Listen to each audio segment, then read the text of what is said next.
Nyt lähtövuoroon numerolla 41. Tuulisopanen Markku Istos ja valmistautuvat Pajuharju Nyrsselen Koivussa. Menee huomenna vaan metriradaan, kun eihän se nyt tiedä yhtään, mitä se sanoo kilpailuista ja muuta. Niin semmoinen nyt pitäisi päästä käymään. Jos se siellä hölmöilee, niin silloin ei etsitään mitään jälleen vaihtaa. No ei. Niin, se on niin kuin vähän sillä mallilla katsotaan, kun mä sanoin Jukalle, että niin kuin näitä voi koota tuonne ihan kaikkia, että sittenhän Jukan pitäisi hoitaa sitä jädeen. Se on kumminkin ehkä, no se on vähän vahva tähän kohtaan. Niin.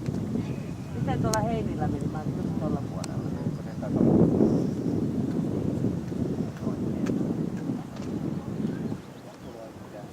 Niin.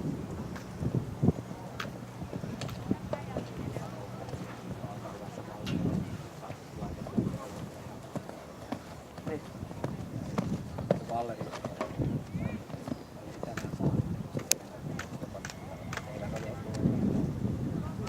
Tuolla niin Kodilla sarjalle on. Joo.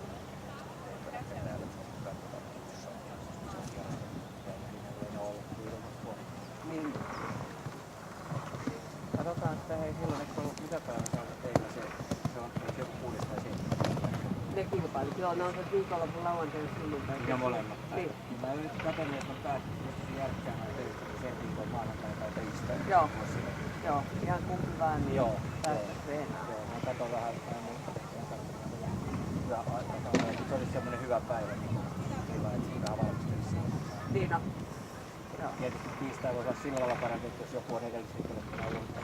Siinä ei oikein oppia, kun se on koulu päättyy. On, eikä silloin ole oikein.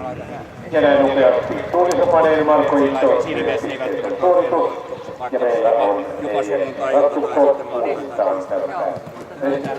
yritetään siihen saada niin kuin